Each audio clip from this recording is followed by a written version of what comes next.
I don't think they're ready for this. This is different. A LA Ram podcast, not based in California, but based in Florida? Come on now. You know I had to do it. Ram Nation, stand up. It's Ramily Talk from the Playmakers Bar podcast, hosted by Darnell the Playmaker Silence. Let's talk Rams football.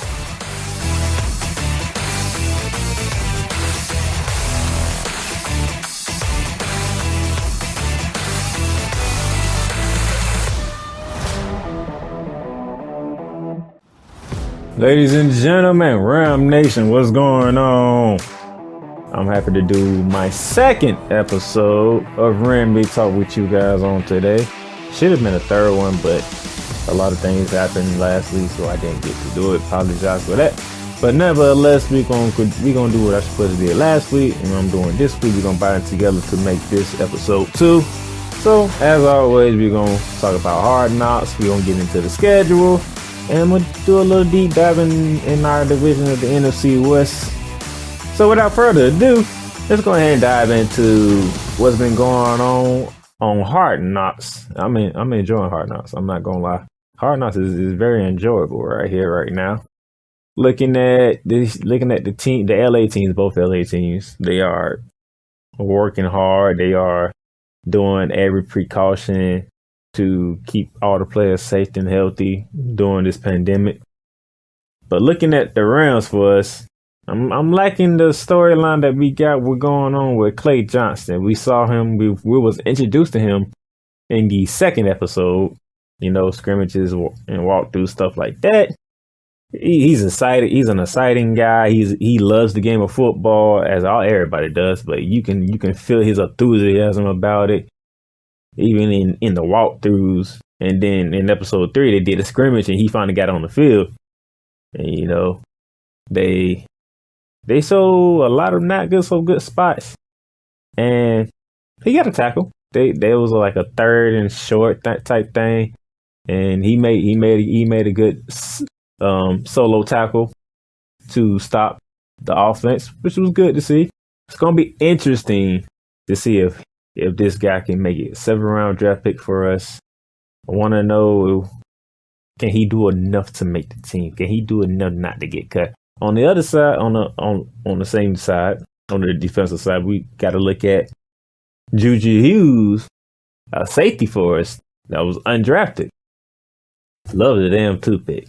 Always walk around with a toothpick. He got some swag to him. Thing is, I don't know. In this difficult times that we are living in, can 6th, 7th undrafted players make teams without preseason games? We never been through nothing like this before, so it's gonna be interesting to see if somebody like a Juju Hughes and a Clay Johnston can make this team. I like the enthusiasm. I like what they come with it, but is that enough time for them to learn what they need to be learned and show that they learn it and can play this game at a level that's fitting for the Rams? I just don't know. Now, they did show the first scrimmage. They ain't when it gets the second one, but I'm pretty sure, I know they probably did 2 scrimmages already. In the first scrimmage, Aaron Donald, Aaron Donald is being Aaron Donald. I'm just gonna say it like that. Against his own team, but Aaron Donald's being Aaron Donald. So y'all just might as well get ready, because that man is coming. So Dak Prescott, you on the clock, sir. September 13th can't get here fast enough for Aaron Donald, so he can go ahead and sack you about good 3 times. But I like what I'm saying. A lot of word coming out of, let me hold on to that. What I'm saying from Hard Knocks is some good things, and got to see the stadium fully. Man, I want to be in that stadium. I gotta find a way when all this is over with to go to California. I don't care if I gotta catch a football game. I don't even care. I don't care if it got to be WrestleMania for me.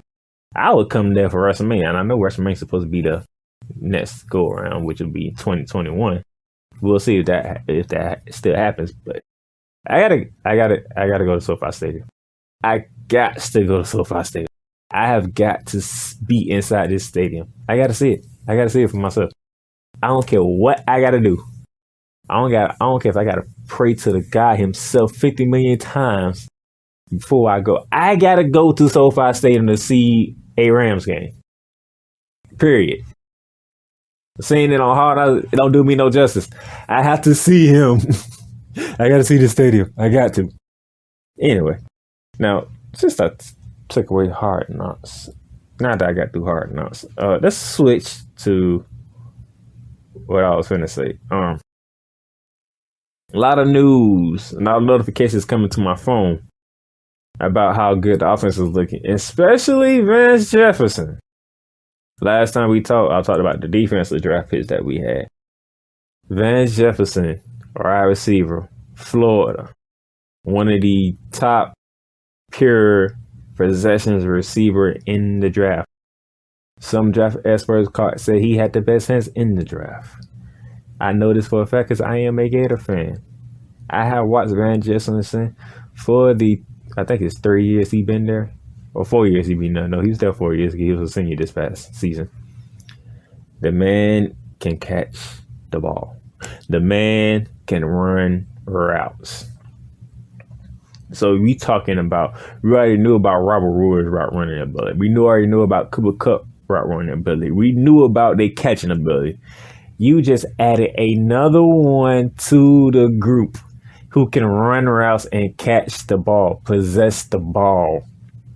You have a 3-headed monster in the receiving core. I'm trying to tell y'all, listen to me.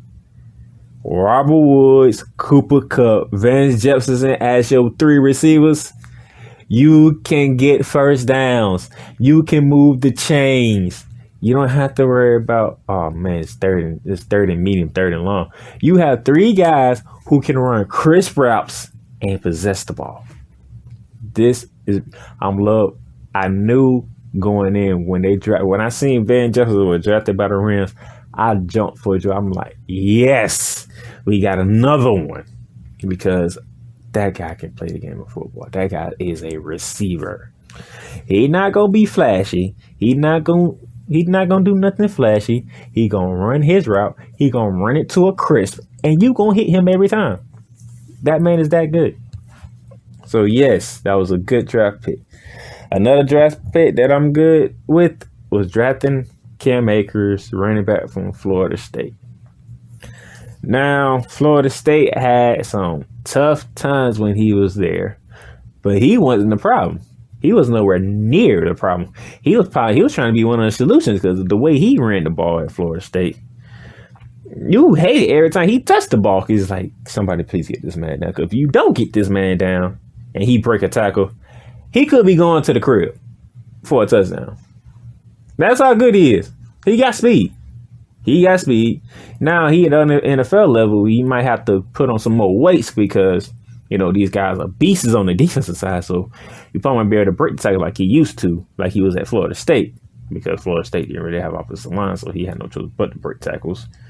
It's almost similar to what Barry Sanders had to do when he was with the Detroit Lions, but he's not that swift like Barry Sanders. But anyway, Cam Akers, love that pick. So he's in a backfield battle with Darrell Henderson, by the way, who suffered a hamstring injury. So that opens the door for Cam Akers. You got Malcolm Brown, who been there the longest, and you got Cam Akers. So we're gonna see how Sean McVay and the running back coaches handle these 3 running backs, because all 3 can play. Oh, matter of fact, you still got John Kelly. John Kelly has fallen off the map a bit, so I'm kind of worried about John Kelly. I don't think John Kelly might not make it. He might get cut. We'll see.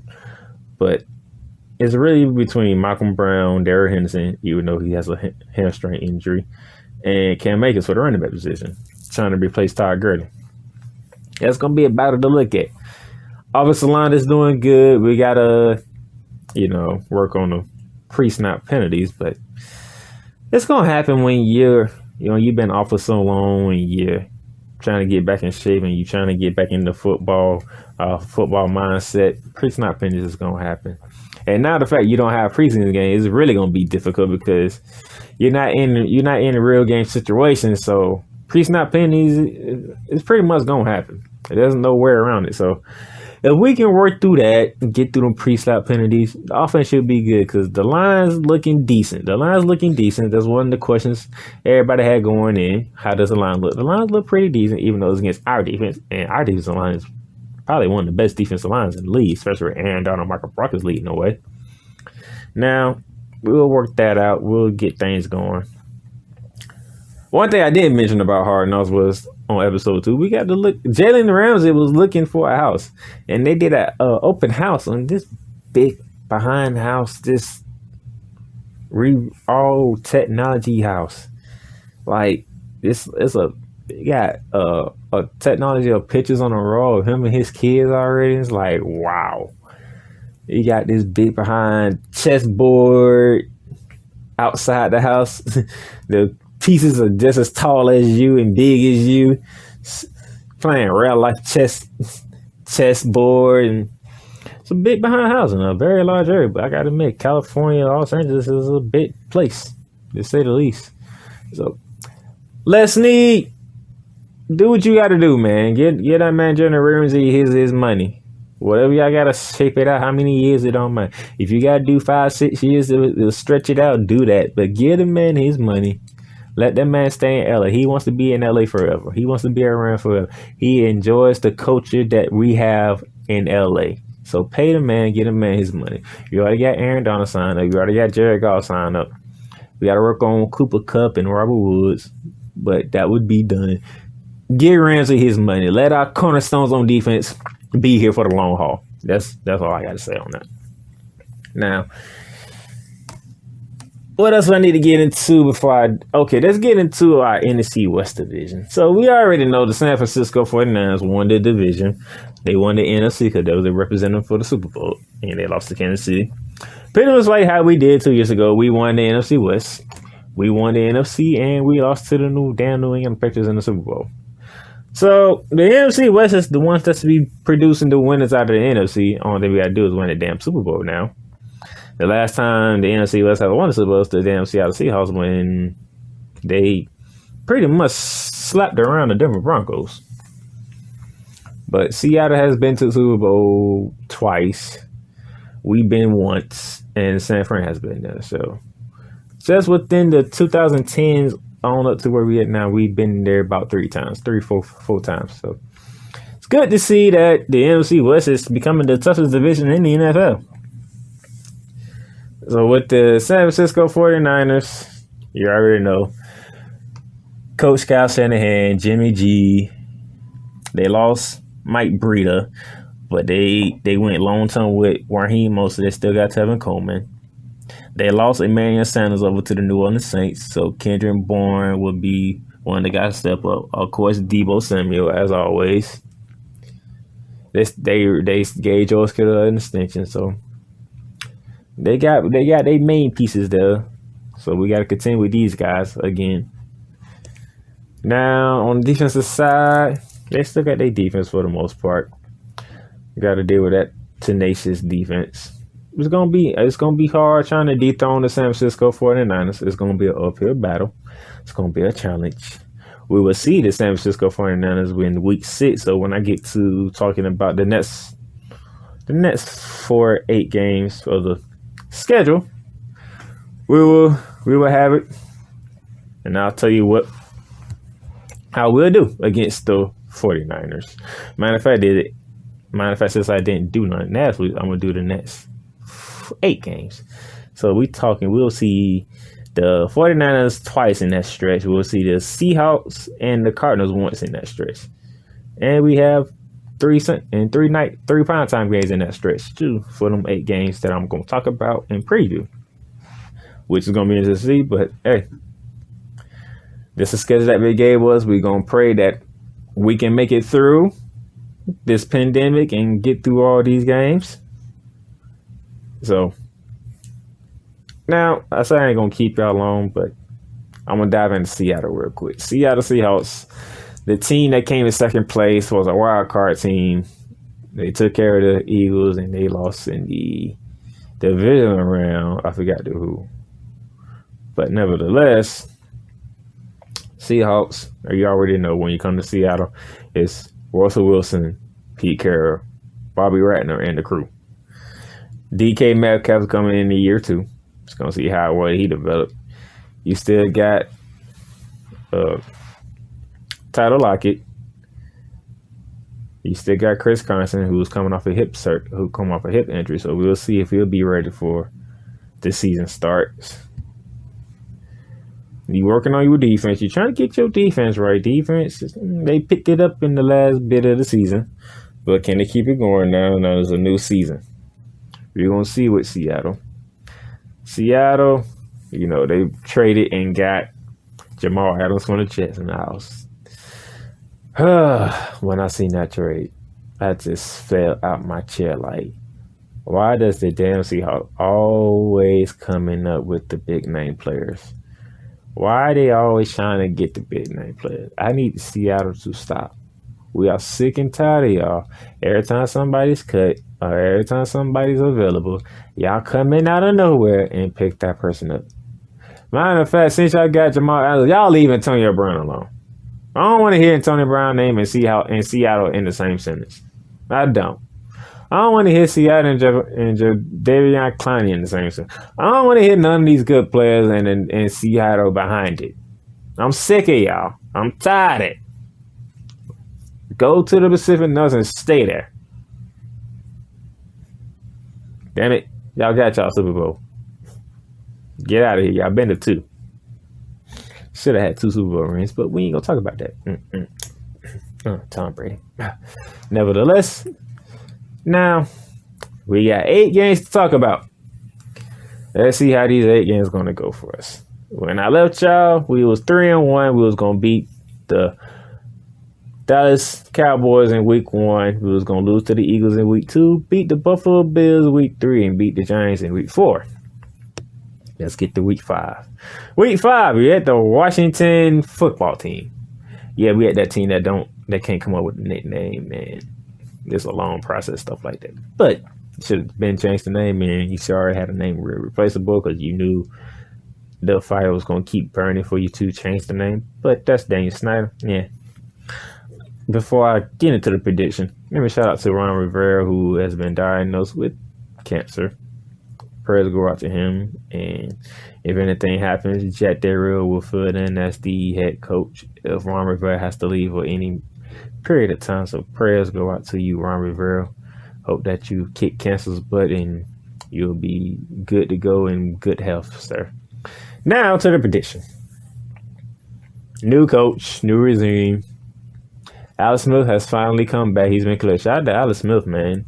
He is back on the football field throwing some football. That is a blessing in itself. So shout out to Alex Smith. It's between him and Dwayne Haskins for quarterback position. You might go with Alex Smith. Even though them 2 years of hell he went through, thank God he got past it. But y'all not beating the rest. Nah, I feel this one being a pretty good, easy victory for us. 35-10. We take care of business. And then we get to week 6. And week six. We take a trip to Santa Clara to play them damn 49ers on Sunday Night Football. Lord have mercy, I am not. San Francisco, Santa Clara, Sunday Night Football. I think we lose that game 31-28. I think they take the first one. Sunday Night Football, Santa Clara, they're building. They hyped, they ready to go. They beat us by a field goal. The following week, week 7, Monday Night Football. So we go from a Sunday Night Football to a Monday Night Football.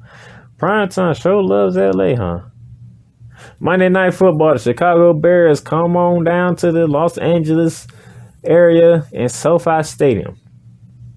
Who's going to be at quarterback? Is it going to be Mitchell Trubisky? Is it going to be Nick Foles by the time we get to week 7? Matter of fact, who's going to be the quarterback to start the season anyway? Do y'all trust David Montgomery, or y'all still want to play running back by committee? Do you trust in Allen Hurns?